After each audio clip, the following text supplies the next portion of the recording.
Hey, Marianne DeNovellis here with the Six-Figure Mastermind, and today we're going to be talking about how to use social media to grow your business.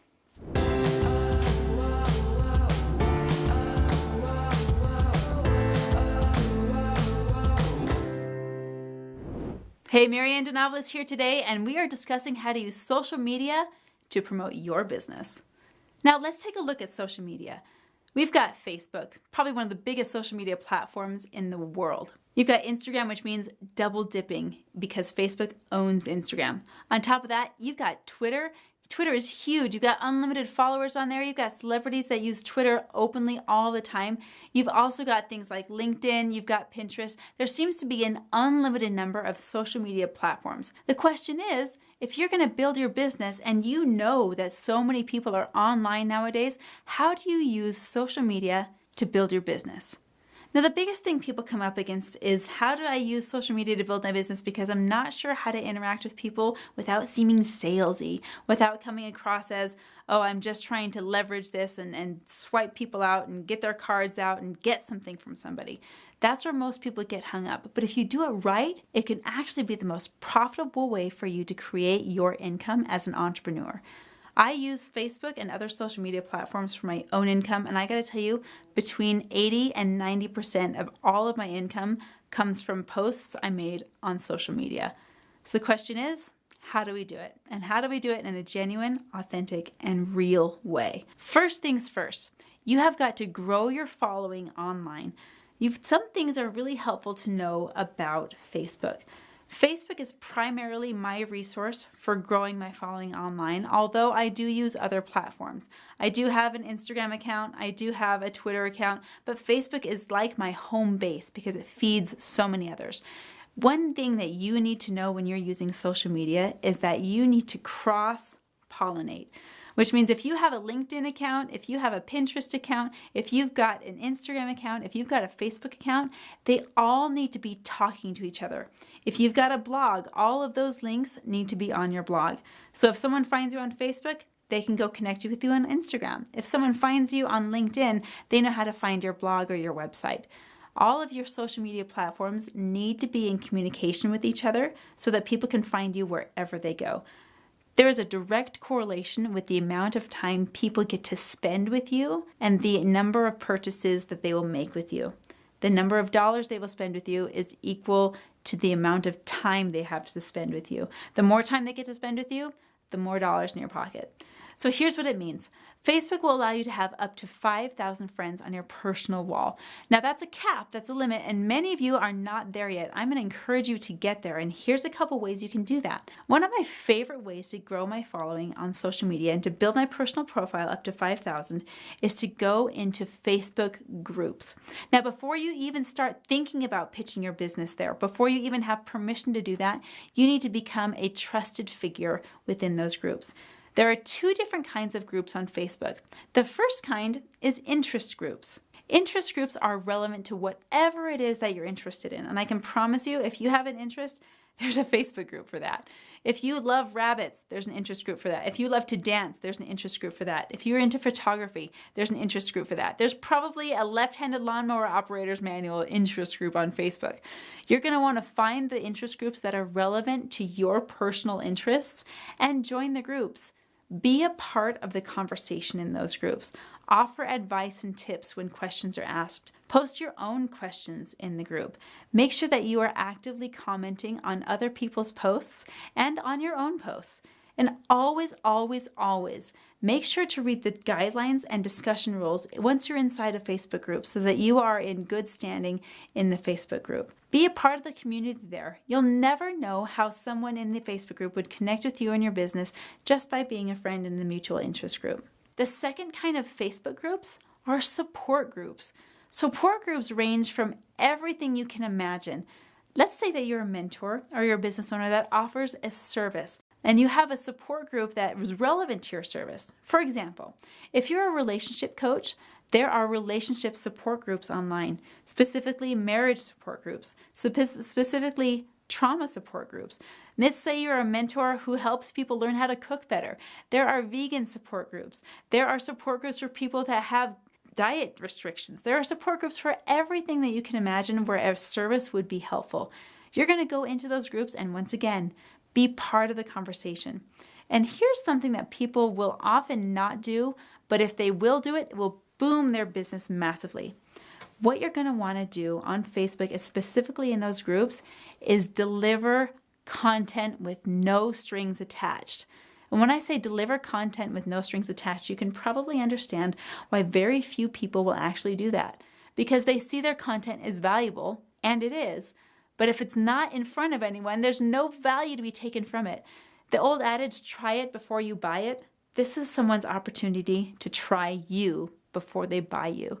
Which means that if you have just learned something incredible and valuable, share it on Facebook. If you have the linchpin to what you know will bring people happiness and success in their relationships, share it.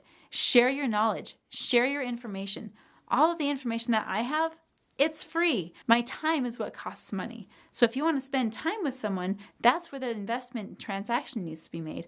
But give your information out. We live in the information age. You're on YouTube right now, and I guarantee you if you type how to, you're going to find a barrage of different things that YouTube teaches you how to do free of charge.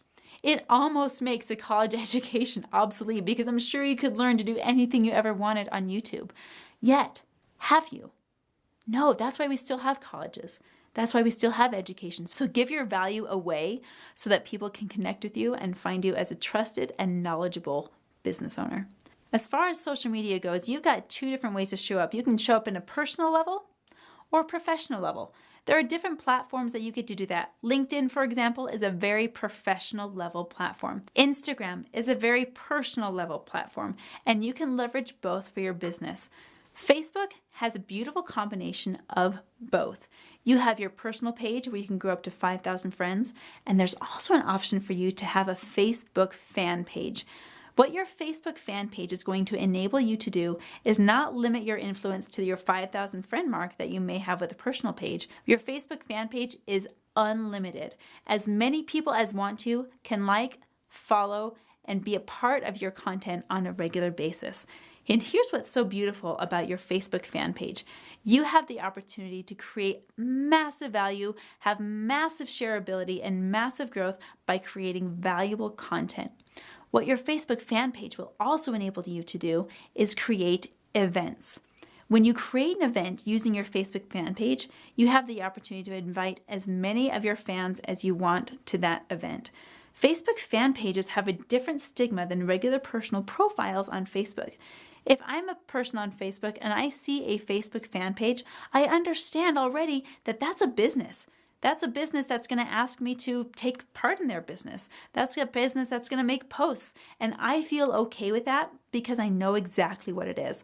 So as a Facebook fan page owner, you can do more of your business call to action posts online through that page than you would have in your personal page because of the comfort level of each one as a participant on Facebook. When you have a Facebook fan page, you can use it to create advertisements.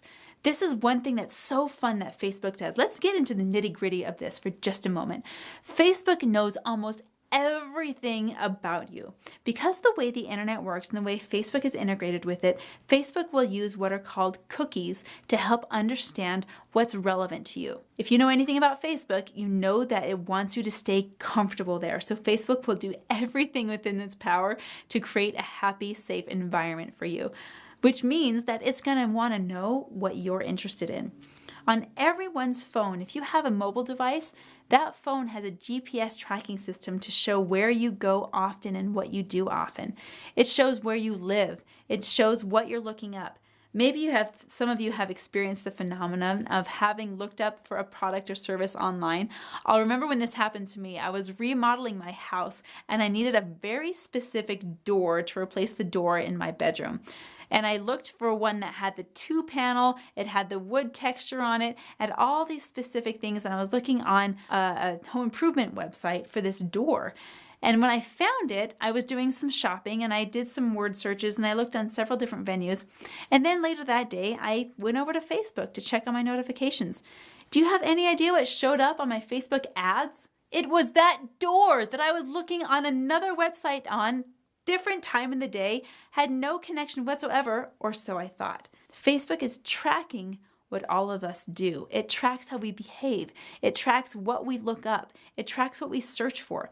Now, you could call that Big Brother and extra creepy if you really wanted to, but as a business owner, it's actually very, very valuable information. When you're looking for your ideal client, you definitely want to know what they're interested in and what they're looking for. Let's say, for example, that you're a mentor or you're a public speaker, and you know that all of your clients are interested in mentors and other public speakers. Think of some big names in public speaking and mentorship. Zig Ziglar, Tony Robbins. You've got all of these amazing figureheads, Marianne Williamson, Mother Teresa even. You can use Facebook ads to specifically target what people are looking for. So let's say that you're a mentor and you're looking for your next client to bring into your program. You know what your program's all about, you know the amazing benefits and features of it, and you are aware that it's going to bring immense value to your client. But you got to find your client. You can use a Facebook targeted ad system to find the people that are looking for what you have to offer. You can use Facebook ad target systems to find a male that's 27 years old that lives in your area that in the last 24 hours has looked up Zig Ziglar or how to be a public speaker. And that advertisement will go directly onto their Facebook feed because you know exactly what your client is looking for. You'll even see this on your own feed. Facebook will integrate all of its systems to bring people exactly what they think they need. Now, how do you monetize that? We're looking at social media to build business. We want to know how to make some money on Facebook. So do some A/B tests. If you're using Facebook ads, create 2 similar ads that have one variable between them and see which one does better. You can pull down the ad that's not performing and replicate the one that is. Make sure that you're posting on your Facebook page and that you're sharing from your Facebook page so that it leads people back to where you want them to go. A lot of how you show up on Facebook and other social media is by directing your clients, creating a following. As a responsible leader of a movement with followers, you want to make sure that people see exactly what you want them to see. So here's a tip, a little bonus. If you want to figure out how you're really showing up on Facebook or on any social media platform for that matter, Google your own name and see what comes up. The more content that you put out there on the internet, whether it be on Facebook or on Google Plus or on Instagram or on other social media outlets, the more people are going to find of you. So as that bonus tip, take a moment, Google your own name and just observe what it is that comes up. Make an influential shift in how you show up on social media to fill the world with valuable content so you know exactly what people find when they look for you. All right, now you know the keys to using social media. In the description below, I've actually left a link to my Facebook page. Go over, give it a like. Let's start a conversation between you and me and totally get connected. Hit the subscribe button and we'll see you tomorrow.